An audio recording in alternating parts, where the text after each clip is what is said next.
Alzheimer's ಬಗ್ಗೆ ಮಾತಾಡ್ತಾ ಇದ್ವಿ. ಅದೇ ತರಹ ಮಕ್ಕಳಲ್ಲಿ ಆಟಿಸಮ್ ಅಥವಾ ADHD ಇದೆ, ಅವ್ರಿಗೇನಾದರೂ ಸಂಗೀತದಿಂದ ಹೆಲ್ಪ್ ಆಗುತ್ತಾ? ಆಟಿಸಮ್ ಅನ್ನೋದು ಒಂದು ನಿರ್ದಿಷ್ಟವಾದ ವಿಕಾರ ಅಲ್ಲ. ಅದು ಆದರೆ ಮೆದುಳು ಬೆಳೆಯುವ ಹಂತದಲ್ಲಿ, ಅಂದರೆ ಗರ್ಭದಲ್ಲೇ ಬೆಳೀತಾ ಇರಬೇಕಾದ್ರೆ ಮತ್ತು ಅದು ಹುಟ್ಟಿದ ನಂತರ, ಪ್ರಸವ ಆದ ನಂತರ ಯಾವ ರೀತಿ ಬೆಳೆಯುತ್ತೆ ಅನ್ನೋದ್ರ ಮೇಲೆ ನಾನಾ ರೀತಿಯ ಸ್ಪೆಕ್ಟ್ರಮ್ ಡಿಸಾರ್ಡರ್ ಅಂತಾರೆ ಅದಕ್ಕೆ. ಅಂದರೆ ಒಬ್ಬ ಆಟಿಸ್ಟಿಕ್ ಅಂತ ಹೇಳುವ ವ್ಯಕ್ತಿ ಬೇರೆ ರೀತಿಯ ಆಟಿಸ್ಟಿಕ್ ವ್ಯಕ್ತಿ, ಅವರಿಬ್ಬರ ಮಧ್ಯೆ ಬಹಳ ಅಂತರಗಳಿರುತ್ತೆ. ಅದಕ್ಕೆ ಆಲಿವರ್ ಸ್ಯಾಕ್ಸ್ ಅಂತವರು ಇದ್ರ ಮೇಲೆ ತುಂಬ ಒಳ್ಳೊಳ್ಳೆಯ ಪುಸ್ತಕಗಳು ಇದೆಲ್ಲ ಬರೆದಿದ್ದಾರೆ. ಅಂದರೆ ಎಲ್ಲ ರೀತಿಯ ಸ್ಪೆಕ್ಟ್ರಮ್ ಆಟಿಸ್ಟಿಕ್ ಸ್ಪೆಕ್ಟ್ರಮ್ನಲ್ಲಿ ಪ್ರತಿಯೊಬ್ಬರಲ್ಲೂ ಒಂದು ಕಾಣಬರ್ತದು. ಅದೇನೆಂದರೆ ತನ್ನತನದ ಅರಿವು. ಅಂದರೆ ಇವಾಗ ಕಾನ್ಷಿಯಸ್ನೆಸ್ ನಾನು ಅನ್ನೋದು. ಇವಾಗ ಕಾನ್ಷಿಯಸ್ನೆಸ್ ಬಗ್ಗೆ ಭಾಳಷ್ಟು ಸಂಶೋಧನೆ ಮಾಡ್ತಾ ಇದ್ದಾರೆ, ಸ್ಪೆಕ್ಯುಲೇಷನ್ ಮಾಡ್ತಾ ಇದ್ದಾರೆ, ಅದೆಲ್ಲ ನಡೀತಾ ಇದೆ. ಅದು ಇನ್ನೂ ಸ್ಪಷ್ಟ ಇಲ್ಲ. ಅದಕ್ಕೋ ಅದ್ವೈತ, ನಾನು, ಪ್ರಪಂಚ, ಇದ್ರ ಬಗ್ಗೆ ತಾತ್ವಿಕವಾದ ಫಿಲಸಾಫಿಕಲ್ ಪ್ರಶ್ನೆಗಳು ನಮ್ಮ ಸಮಾಜ, ನಮ್ಮ ಮನುಷ್ಯ ಸಮಾಜ ಅದಕ್ಕೆ ಉತ್ತರಗಳನ್ನು ಕಂಡುಕೊಳ್ಳೋಕ್ಕೆ ಪ್ರಯತ್ನ ಮಾಡ್ತಾ ಬಂದಿದೆ. ಅದರ ಜೊತೆಗೆ ಈ ನಾನು ಅನ್ನೋದು, ಇವಾಗ ಈ ಒಂದು ಸೈದ್ಧಾಂತಿಕವಾದ ನಾನು, ಇಲ್ಲಿ ಒಂದು ವೈಯಕ್ತಿಕ ಒಂದು ದೇಹದಲ್ಲಿರುವಂತಹ ನಾನು.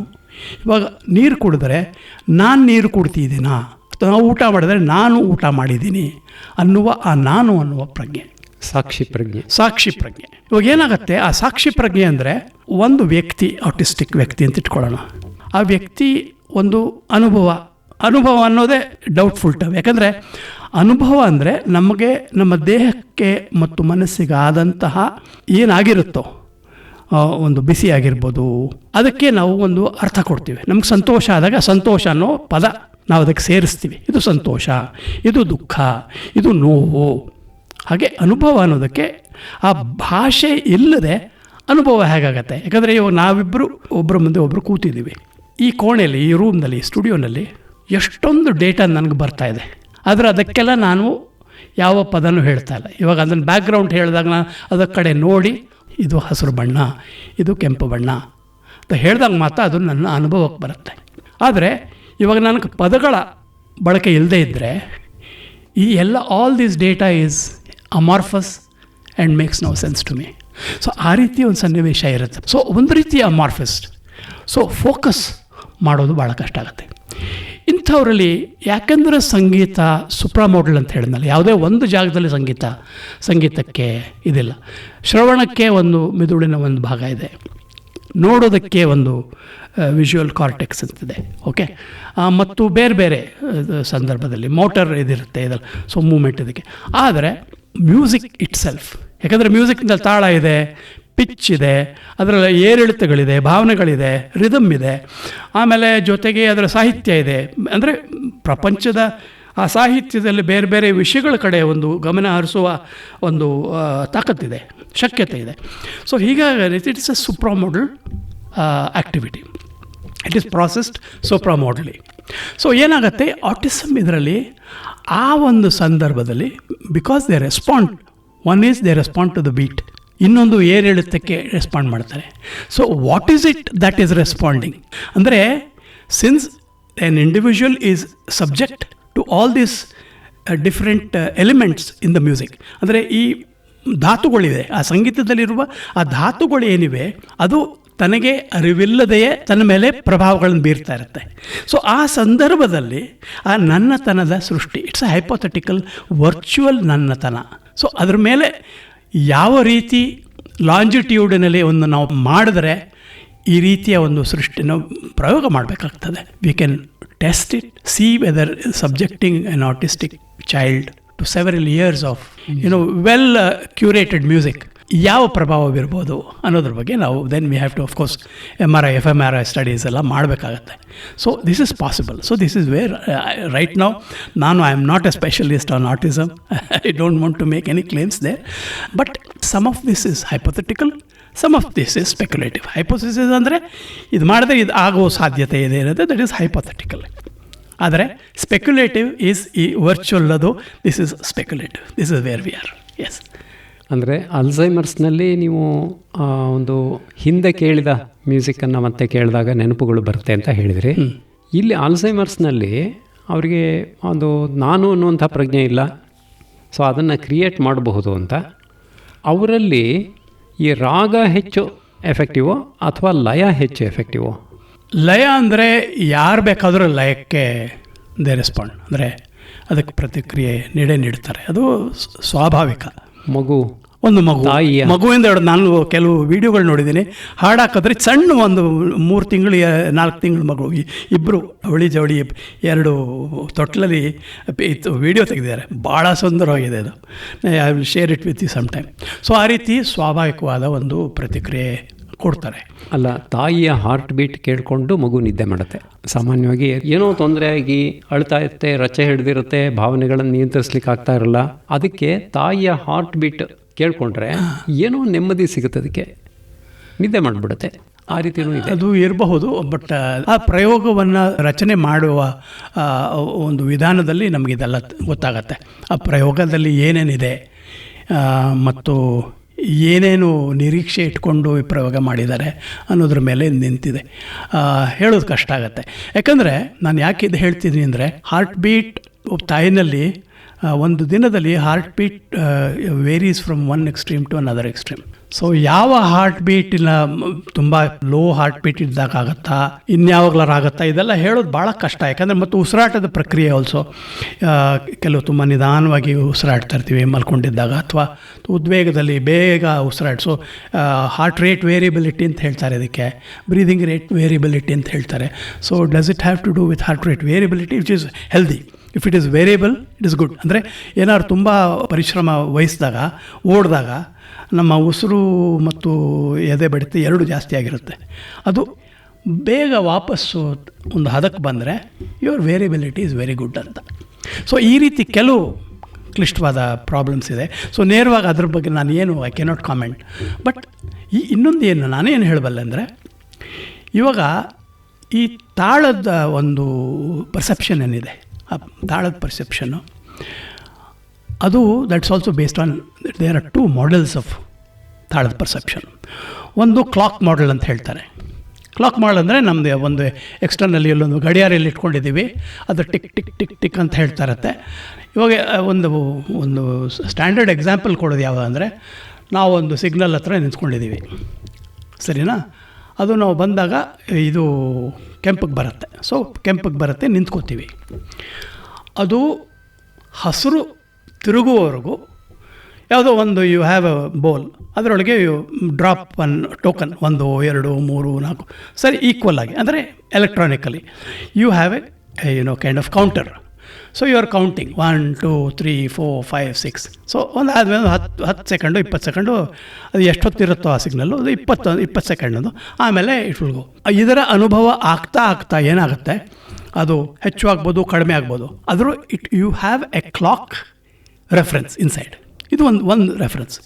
ಇನ್ನೊಂದು ರೆಫರೆನ್ಸ್ ಏನು ಬರುತ್ತೆ ಅಂದರೆ, ಇಟ್ ಇಸ್ ಕಾಲ್ಡ್ ಎಂಟ್ರೇನ್ಮೆಂಟ್. ಇವಾಗ ನೀವು ಹಾಡ್ತಾ ಇರ್ತೀರ, ನಾನು ನಿಮ್ಮ ಜೊತೆ ದನಿಗೂಡಿಸಿ ತಾಳಗೂಡಿಸಿ ಹಾಡೋದು ಎಂಟ್ರೇನಿಂಗ್. ಹೊರಗಡೆ ಒಂದು ತಾಳ ಇದೆ, ಅದಕ್ಕೆ ಜೊತೆಗೆ ನಾನು ಅದಕ್ಕೆ ನೃತ್ಯ ಮಾಡೋದು ಅಥವಾ ನನ್ನ ದೇಹವನ್ನು ಅಂಗಾಂಗ ಚಲನೆ ಮಾಡೋದು, ಇದಕ್ಕೆ ಎಂಟ್ರೇನ್ಮೆಂಟ್ ಅಂತಾರೆ. ಇವಾಗ ಸಾಧಾರಣವಾಗಿ ಒಂದು ತಬಲಾ ಇದೆ, ಅಸ್ಯೂಮಿಂಗ್ ಇವಾಗ ತಬಲಾದವರು ಅವರ ಲಯ ಬದಲಾಯಿಸ್ತಾ ಇಲ್ಲ, ಒಂದೇ ಲಯದಲ್ಲಿ ನುಡಿಸ್ತಾ ಇದ್ದಾರೆ ಅಂತ ಅಂದ್ಕೊಳ್ಳೋಣ.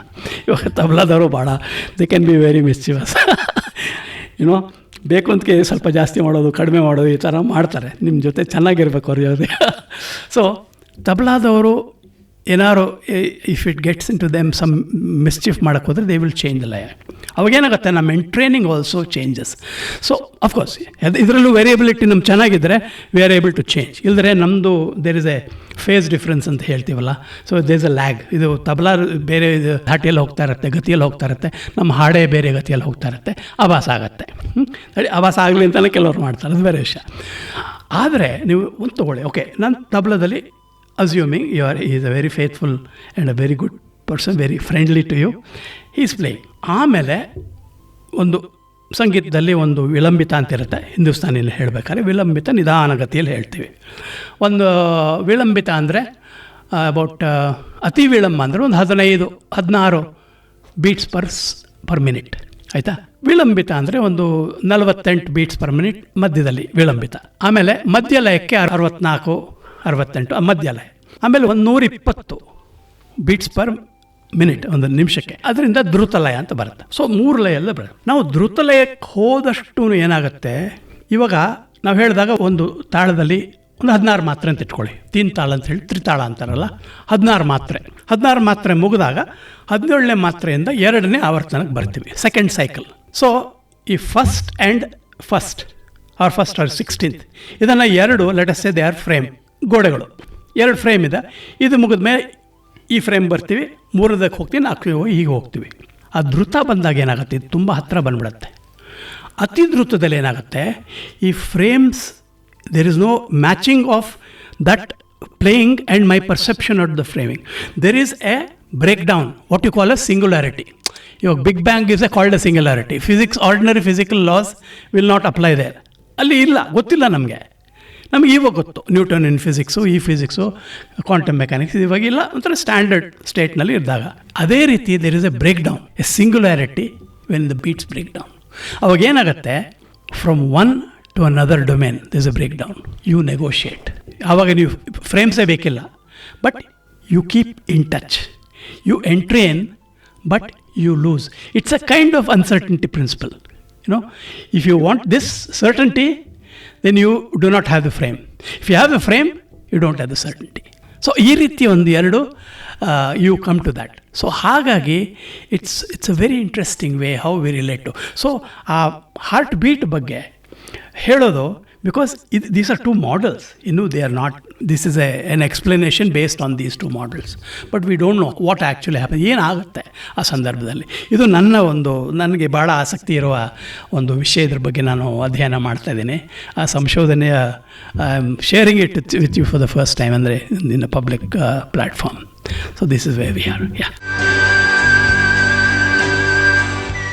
ಈಗ ಮಾನಸಿಕ ಅಸ್ವಸ್ಥತೆ ನೋಡಿದ್ವಿ. ಈ ರೋಗ ಬಂದ್ಬಿಡುತ್ತೆ, ದೈಹಿಕ ರೋಗ. ಅದರ ನಿವಾರಣೆ ಮತ್ತು ಪುನಃ ಆರೋಗ್ಯ ಸಂಪಾದನೆಯಲ್ಲಿ ಈ ಸಂಗೀತದ ಮಧ್ಯಸ್ಥಿಕೆ ಏನಾದ್ರು ಉಂಟಾ? ಇದು ಸ್ವಲ್ಪ ಕಷ್ಟ ಹೇಳೋದು, ಯಾಕೆಂದರೆ ಒಂದು ಸಾಂದರ್ಭಿಕ ಸಂಗೀತ ಅಥವಾ ಶುಶ್ರೂತನೂ ಆಗಿನ ಸಂದರ್ಭದಲ್ಲಿ ಏನಾದ್ರು ಒಂದು ಚಿಕಿತ್ಸಾ ಪ್ರಕ್ರಿಯೆ ನಡೀತಾ ಇದ್ದಾಗ ಸಂಗೀತದ ಬಳಕೆ ಆಗಿರೋದು ಒಂದು ಮೆನ್ಷನ್ ಇದೆ. ನಾನು I have read it in some text that it has been, I have not gone deep into that, but this is so ಸಾಂದರ್ಭಿಕವಾಗಿ. ಇವಾಗ ಸಾಂದರ್ಭಿಕವಾಗಿ ಒಂದು ಪ್ರಸವ ಸಂದರ್ಭದಲ್ಲಿ ಹಾಡು ಅಂದರೆ ಕಾಮಿಂಗ್ ಮ್ಯೂಸಿಕ್ ಅಥವಾ ಬೇರೆ, ಸೊ ದಟ್ ಅದರ ಮೇಲೆ ಒಂದು ಆ ಮನಸ್ಸಿನ ಮೇಲೆ ಪರಿಣಾಮ ಬೀರಿ ಅದರ ವೇದನೆ ಮತ್ತು ನೋವು, ಆ ಒಂದು ಅನುಭವ ಸುಸೂತ್ರವಾಗಲಿ ಅನ್ನೋದು ಒಂದಿದೆ. ಆದರೆ ನೇರವಾಗಿ ಯಾವ ಸಂದರ್ಭದಲ್ಲಿ ಸಂಗೀತದಲ್ಲಿ ಈ ದೈಹಿಕ ಅಸ್ವಸ್ಥತೆಯನ್ನು ನೀಗಬಲ್ಲದು, ಇದು ಹೇಳೋದು ಸ್ವಲ್ಪ ಕಷ್ಟ ಇದೆ. ಕ್ಲೇಮ್ಸ್ ಅಂದರೆ ಬರೀ ಸಂಗೀತದಿಂದನೇ ಕ್ಯೂರ್ ಆಗುತ್ತೆ ಅಂತಲ್ಲ, ಜಾಗತಿಕವಾಗಿ ಈ ತರಹ ಸಂಶೋಧನೆ ಹಾಗೂ ಅನುಕೂಲಗಳನ್ನು ಏನಾದರೂ ಕಂಡಿದ್ದಾರಾ, ತಿಳಿಸ್ತೀರಾ? ನಾನು ಹೇಳಲೇಬೇಕಾಗ್ತದೆ, ಯಾಕಂದರೆ ಜಾಗತಿಕವಾಗಿ ಇವಾಗ 2 ಹೆಸರುಗಳು ಬಹಳ, ಅಂದರೆ ಮುಂಚೂಣಿಯಲ್ಲಿ ಇರುವಂಥ 2 ಹೆಸರುಗಳು. ಒಬ್ಬ ಕೆನೆತ್ ಬ್ರೂಸಿಯಾ ಅಂತ ಟೆಂಪಲ್ಟನ್ ಯೂನಿವರ್ಸಿಟಿಯಲ್ಲಿ ಅವರು ಭಾಳ ವರ್ಷ ಕೆಲಸ ಮಾಡಿದ್ದಾರೆ. ಒಬ್ಬ ಚಿಂತನಶೀಲ ಸಂಗೀತಜ್ಞ ಮತ್ತು ವಿಜ್ಞಾನದ ಅಂದರೆ ಅವರು ಯಾವ ರೀತಿ philosophical appreciation of the process of musical therapy, ಅಂದರೆ ಆ ಮ್ಯೂಸಿಕಲ್ ಥೆರಪಿ ಅನ್ನೋದು ಏನು ಅನ್ನೋದ್ರ ಬಗ್ಗೆ ಚಿಂತನೆ ಮಾಡಿ ಆ ಮ್ಯೂಸಿಕ್ಕನ್ನು ಯಾವ ಸಂದರ್ಭದಲ್ಲಿ ಹೇಗೆ ಬಳಸಿದರೆ ಯಾವ ರೀತಿಯ ಪರಿಣಾಮಗಳಾಗ್ಬೋದು ಅನ್ನೋದರ ಬಗ್ಗೆ ಭಾಳ ಆಳವಾದ ಚಿಂತನೆ ಮತ್ತು ಪ್ರಯೋಗಗಳನ್ನು ಮಾಡಿದ್ದಾರೆ. ಬರೀ ಚಿಂತನೆ ಮಾಡಿದ್ದು ಓಕೆ, ಬಟ್ ಪ್ರಯೋಗಶೀಲವಾಗಿದ್ದಾರೆ. ಸೊ ಹಾಗಾಗಿ ಎಲ್ಲ ರೀತಿಯಲ್ಲಿ ಅವರು ತಮ್ಮ ಕಾಣಿಕೆ ಇದರಲ್ಲಿ ಕೊಟ್ಟಿದ್ದಾರೆ. ಅವರು ಏನು ಹೇಳ್ತಾರೆ ಅಂದರೆ, ಫಿಲಸಾಫಿಕಲಿ ಒಂದು ಕ್ಯಾಟಗರಿಕಲ್ ಆಗಿ ನಾವು ಮಾತಾಡಿದಾಗ ಏನಾಗುತ್ತೆ, ನಮಗೆ ನಮ್ಮ ಪ್ರಕ್ರಿಯೆಗೆ ಒಂದು ರೀತಿಯ ಕ್ಲಾರಿಟಿ ಸಿಗತ್ತೆ. So he looks at music therapy in 3 ways. ಒಂದೇನೆಂದರೆ ಔಟ್ಕಮ್ ಓರಿಯೆಂಟೆಡ್ ಅಂದರೆ ಪರಿಣಾಮ ಆಧಾರಿತವಾದ್ದು. ಅದು ಹಾಗೆ. So here he calls it scientific. ಸಂಗೀತ ಚಿಕಿತ್ಸೆ 3 ರೀತಿಯದ್ದು ಅಂತ ಹೇಳ್ತಾರೆ ಅವರು right away in the beginning. ಒಂದು ವಿಜ್ಞಾನ, ಅದೊಂದು ಕಲಾ ಪ್ರಕಾರ, ಕಲೆ. 3ನೇದು ಅದೊಂದು ಹ್ಯುಮ್ಯಾನಿಟಿ, ಅಂದರೆ ಮಾನವ ಜೊತೆಗೆ ಸಂಬಂಧ. ಸೊ ಅವ್ರು ಯಾಕೆ ಹೇಳ್ತಾರೆ, ಒಂದು ಔಟ್ಕಮ್ ಓರಿಯೆಂಟೆಡ್, ಎಕ್ಸ್ಪೀರಿಯನ್ಸ್ ಓರಿಯೆಂಟೆಡ್, ಅಂದರೆ ಕಲಾತ್ಮಕವಾಗಿ ನನ್ನಲ್ಲಿ ಏನಾಗ್ತಾಯಿದೆ. ಕಲೆ ಅಂದರೆ ಏನು? ಒಂದು ನನಗನ್ನಿಸೋದು, ನಾನು ಸೃಷ್ಟಿ ಮಾಡೋದು ಬೇರೆಯವ್ರಿಗೆ ಹೇಗಿದೆ ಅನಿಸೋದು. ಯಾಕೆಂದರೆ ಕಲೆ ಅನ್ನೋದು ವೈಯಕ್ತಿಕ ಅಲ್ಲ, ಕಲೆ ಅನ್ನೋದು it's already in a public platform. So 2 ರೀತಿಯಲ್ಲಿ. ಸೊ ಒಂದು ಔಟ್ಕಮ್ ಓರಿಯೆಂಟೆಡ್ ವಿಜ್ಞಾನ ಅಂತ ಯಾಕೆ ಹೇಳ್ತಾರೆ ಅಂದರೆ, ಇವಾಗ ಯಾರಿಗೆ ಒಬ್ಬರಿಗೆ ಒಂದು ಅವರೇ ಕೊಡುವ ಒಂದು ಉದಾಹರಣೆ ಏನಂದರೆ, ಕೋವಿಡ್ನಲ್ಲಿ ಕೆಲವರು ಸುಮಾರು ಉಸಿರಾಟದ ತೊಂದರೆ ಇತ್ತು ಅವ್ರಿಗೆ. ಅಂಥ ವ್ಯಕ್ತಿಗಳಿಗೆ ಇವರೇನು ಮಾಡಿದ್ರು ಅಂದರೆ, ಒಂದು ಸ್ಯಾಕ್ಸೋಫೋನ್ ನುಡಿಸೋದು ಹೇಳಿಕೊಟ್ರು, ಬ್ರೀದಿಂಗ್ ಇದೆಲ್ಲ ಮಾಡಿ ಸಂಗೀತದ ಮೂಲಕ.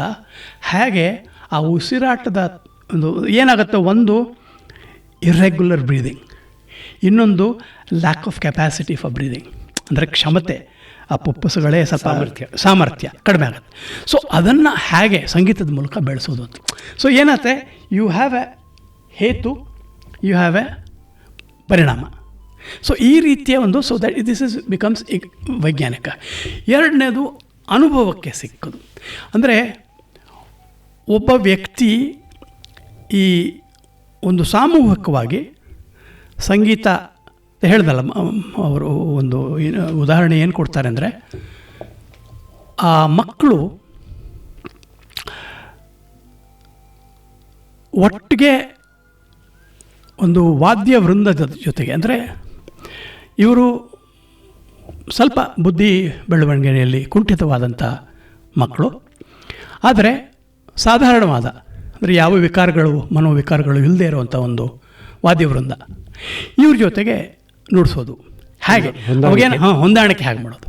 ಆವಾಗ ಏನಾಗುತ್ತೆ, ಆ ಅನುಭವದಲ್ಲಿ ವೈಯಕ್ತಿಕವಾಗಿ ಅವರು ಆಗೋ ಅನುಭವಗಳೇನು, ಜೊತೆಗೆ ಆಗೋ ಅನುಭವಗಳೇನು, ಬೇರೆ ರೀತಿ, ಅಂದರೆ within quotes very careful in describing this differences, ಅದನ್ನೆಲ್ಲ ಗಮನಿಸ್ಕೊಂಡು ಈ ಥರ ಇದ್ದಾಗ ಹೇಗಾಗತ್ತೆ, ಇದೊಂದು ಪ್ರಕ್ರಿಯೆ. 3ನೇದು ಏನಂದರೆ, ಈ says it is the context. ಇವಾಗ ಸಂದರ್ಭ ಅಂದರೆ, ಇವಾಗ ನಾನೊಬ್ಬ ಚಿಕಿತ್ಸಕ ಅಂತ ನಾನು ಅಂದ್ಕೊಂಡ್ರೆ, ನಾನು ಯಾವುದೋ if I look at myself as in a privileged situation with respect to that, ಆವಾಗೇನಾಗುತ್ತೆ, ನಾನು ಹೇಳಿದ್ದೇ ಸರಿ ಅನ್ನೋ ಒಂದು ದುರಹಂಕಾರದ ಭಾವ ಮೂಡುತ್ತೆ.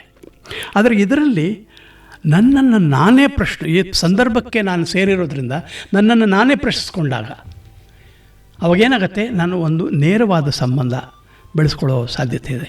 ಮತ್ತು ಆ ವ್ಯಕ್ತಿಯ ಸಂದರ್ಭದಲ್ಲಿ ಕುಟುಂಬದ ಸದಸ್ಯರು, ಸ್ನೇಹಿತರು ಮತ್ತು ಅವರ ಒಡನಾಟಕ್ಕೆ ಸಿಗೋ ಯಾರೇ ಆಗಲಿ, ಅವರೆಲ್ಲ ಸಂದರ್ಭ ಸೃಷ್ಟಿ ಮಾಡ್ತಾ ಇರ್ತಾರೆ.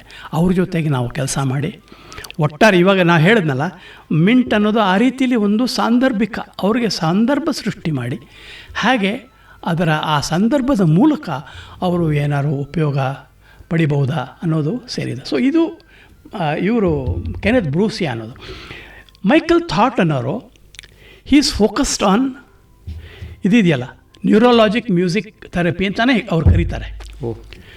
ಅಂದರೆ ಮೆದುಳಿನ ಮೇಲೆ ಸಂಗೀತ ಮಾಡುವ ಪ್ರಭಾವಗಳನ್ನು ಬಳಸ್ಕೊಂಡು, ಅಂದರೆ ದೀಸ್ ಆರ್ ನ್ಯಾಚುರಲ್, ಅಂದರೆ ದಟ್ ಇಸ್ ಒನ್ ಹೇಳಿದ್ನಲ್ಲ ನಮಗೆ, this auditory stimulation of the auditory pulse into the motor cortex.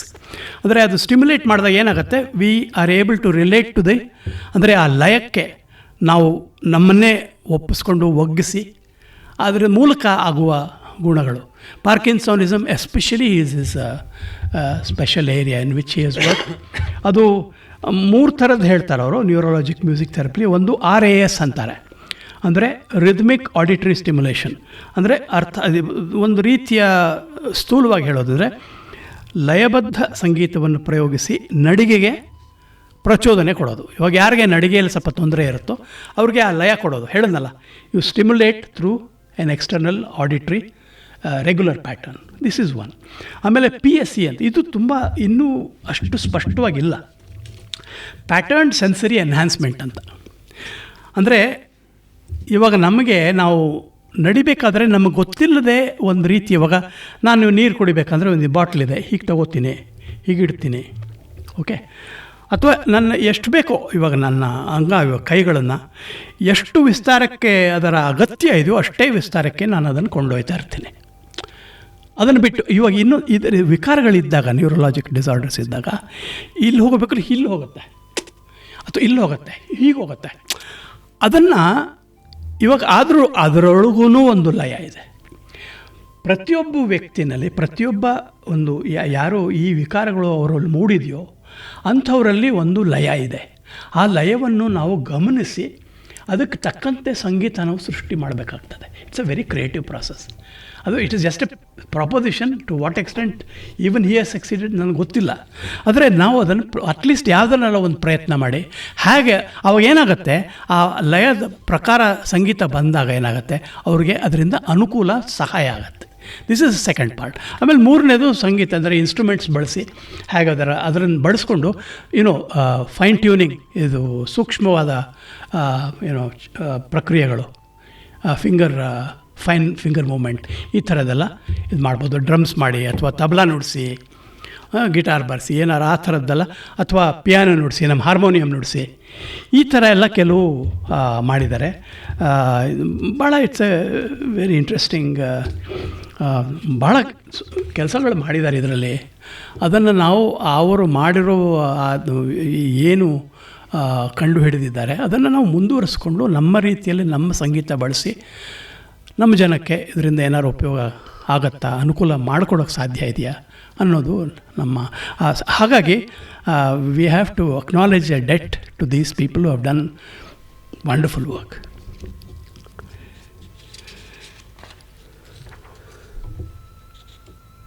So ಇವಾಗ Michael Thaut is currently in Toronto ವಿಶ್ವವಿದ್ಯಾಲಯ ಮತ್ತು ಸಂಗೀತ ಮತ್ತು ಆರೋಗ್ಯ ವಿಜ್ಞಾನ ಸಂಶೋಧನಾ ಕೇಂದ್ರದಲ್ಲಿ ನಿರ್ದೇಶಕರಾಗಿದ್ದಾರೆ. ಅವರು Oxford handbook of music psychology, the Oxford handbook of music and brain research, ಇದೆಲ್ಲ these are all revenue books. ಅದಕ್ಕೆ is editor and contributor. Mainly neurological issues, ಅಂಗಚಾಲನೆ, gait is one of this main contributions. But ಬೇರೆ ಇವರು ನೋಡಿದ್ರೆ ಇದರಲ್ಲೂ cancer ಇಂದ ಬಳಲ್ತಾ ಇರೋವಂತಹ ವ್ಯಕ್ತಿಗಳಿಗೆ ಮನೋಬಲ ಹಿಗ್ಸೋಕ್ಕೆ, ಆ treatment itself can be the disease there very often. ಇವಾಗ ಹೇಗೆ ನಮ್ಮ judicial process itself is a punishment ಅಂತ ಹೇಳ್ತೀವೋ, ಕ್ಯಾನ್ಸರ್ ಅಂತ ರೋಗಗಳಲ್ಲಿ the treatment itself can be can be, ಅದಕ್ಕೆ there is a term for it. ಅದು one is the iatrogenic ಅಂತಾರೆ, ನೋಸೋಕೋಮಿಯಲ್ ಅಂತಾರೆ, ಹಾಸ್ಪಿಟಲ್ ಇಂಡ್ಯೂಸ್ಡ್. ಸೊ ಈ ಥರದ್ದಲ್ಲಿ ಏನಾಗುತ್ತೆ, ನಾವು ಅದರಲ್ಲಿ ಟು ಗಿವ್ ದೆಮ್ ಸ್ಟ್ರೆಂತ್, ಒಂದು reassurance, explanation, reassurance and encouragement through music. And ಒಂದೇನೆಂದರೆ, ನಾವು ಅವ್ರ ಜೊತೆ ಮ್ಯೂಸಿಕ್ ಮಾಡಿದಾಗ they feel wanted, that they are somebody's, it becomes like a counsel, someone who has become a counselor, someone who cares for you ಅಂತ. So ಆ ರೀತಿ even ಅದಕ್ಕೆ ಹೇಳಿದ್ನಲ್ಲ, ಈ ಸಂದರ್ಭ ನಾವು ಸೃಷ್ಟಿ ಮಾಡೋ ಒಂದು, ನಾವು ನಿಮ್ಮ ಜೊತೆ ನಾವು ಮಾಡ್ತೀವಿ ಸಂಗೀತ ಅಂತ ಹೇಳಿದ ತಕ್ಷಣ you are already creating a new context for the lifes. So ಅಲ್ಲಿಂದ ಹಿಡಿದು ಸಂಗೀತ, ನೇರವಾಗಿ ಸಂಗೀತದ ಒಳಗಿರುವ ಇದು ಧಾತುಗಳಲ್ಲಿರೋ ಸಾಧ್ಯತೆ ಇಷ್ಟೆಲ್ಲ ನಾವೇ ಬಳಸಿ ಮಾಡ್ಬೋದು ಅಂತ ನನ್ನ ಇದರಲ್ಲಿ ಅನುಭವಕ್ಕೆ ಬಂದಿರೋದು. I been working with A friend of main, very close friend of main. So ಅದು ರೆಕಾರ್ಡೆಡ್ ಮ್ಯೂಸಿಕ್ ಕೇಳಿಸೋದಕ್ಕಿಂತ ಅವ್ರ ಮುಂದೆ ಇವರು ಸೃಷ್ಟಿ ಮಾಡಿದಾಗ ಒಂದು ಸಂಬಂಧ ಬೆಳೆಯುತ್ತೆ, ಅದು ಹೆಚ್ಚಿನ ಪರಿಣಾಮವನ್ನು ಉಂಟು ಮಾಡುತ್ತೆ. ಖಂಡಿತ. ಇವಾಗ ಏನಾಗ್ಬಿಟ್ಟಿದೆ ಸರ್, ಏನಂದರೆ ಇವಾಗ ನೋಡಿ, ಹಳೆ ಕಾಲದಲ್ಲಿ ಸಂಗೀತ ಅನ್ನೋದು ಯಾವಾಗ ಇದು ಗ್ರಾಮಫೋನ್ ಇಲ್ಲದೇ ಇದ್ದಾಗೆ ತಗೊಳ್ಳಿ, ಸಂಗೀತ ನೀವು ಕೇಳಬೇಕು ಅಂದರೆ ಆ ವ್ಯಕ್ತಿ ಬಂದು ಅಲ್ಲಿ ಹಾಡಿದಾಗ ಮಾತ್ರ ನೀವು ಹೋಗಿ ಅವಾಗ ಎಷ್ಟು ಅಂದರೆ ಒಬ್ಬ ಬರ್ತಾ ಇದ್ದಾರೆ ಅನ್ನೋದು ಸುಮಾರು ಒಂದು ತಿಂಗಳ ಹಿಂದೆ 2 ತಿಂಗಳ ಹಿಂದೆ ಗೊತ್ತಿರೋದು ನಮಗೆ. ಅದಕ್ಕಾದು ನಾವು ಹೋಗಿ ಸಂಗೀತ ಕೇಳ್ತಾ ಇದ್ವಿ. ಸೊ ಸಂಗೀತ ಮತ್ತು ಆವಾಗ ಎಲ್ಲರೂ ಹಾಡ್ತಾಯಿದ್ರು. ಇವಾಗ ಸುಮ್ಮನೆ ಸ್ವಾಭಾವಿಕವಾಗಿ ಯಾರು ನೀವು ಹಾಡೋದು ಕೇಳಿದ್ರ? ನನಗೆ ಇವಾಗಲೂ ಜ್ಞಾಪಕ ಇದೆ, ಬಸ್ ಸ್ಟ್ಯಾಂಡ್ನಲ್ಲಿ ನಿಂತ್ಕೊಂಡು ಯಾರೋ ಹಾಡ್ತಾಯಿದ್ರು, ಟ್ರೈನಲ್ಲಿ ಪ್ರಯಾಣ ಮಾಡ್ಬೇಕಾದ್ರೆ ಹಾಡ್ತಾಯಿದ್ರು, ಮನೆಗಳು ಬಂದಾಗ ಜನಗಳು ಹಾಡ್ತಾಯಿದ್ರು. ಇವಾಗ ಬಾತ್ರೂಮ್ನಲ್ಲಿ ಹಾಡ್ತಾಯಿದ್ರು. ಇವಾಗ ಹಾಡೋದೇ ಕಡಿಮೆ. ಅಂದರೆ ಒಂದು ಬಹಳ ಮುಖ್ಯವಾದ ನಮ್ಮ ಒಂದು ಒಳ್ಳೆಯ ಜೀವನಕ್ಕೆ ಒಂದು ಸಾಧನ, ನಾವು ಅದನ್ನು ಮರೆತು ಬಿಟ್ಟಿದ್ದೀವಿ. ಇವಾಗಲೂ ಇದೆ, ಆದರೆ ಮರ್ತಿದ್ದೀವಿ ಅಂತ ನನಗನ್ಸುತ್ತೆ. ಅದನ್ನು ಯಾವ ರೀತಿಯಲ್ಲಿ ಮತ್ತೆ ವಾಪಸ್ ತರಬೇಕು ಅದನ್ನು ನಾವು ಯೋಚನೆ ಮಾಡಬೇಕಾಗುತ್ತೆ. ಜೀವನ ಈಗ ಕಾವ್ಯವಾಗಿಲ್ಲ, ಗದ್ಯ ಆಗಿಬಿಟ್ಟಿದೆ. ಅಬ್ಸಲ್ಯೂಟ್ಲಿ. ತುಂಬ ವಿಷಯಗಳನ್ನು ನಮ್ಮ ಕೇಳುಗರಿಗೆ ನೀವು ಸಂಗೀತ ಚಿಕಿತ್ಸೆಯ ಬಗ್ಗೆ ತಿಳಿಸ್ಕೊಟ್ಟಿದ್ದೀರಾ. ತಮಗೆ ಧನ್ಯವಾದಗಳು ಎಂ ಕೆ ಶಂಕರ್ ಅವರೇ. ನಮಸ್ತೆ. Thank you.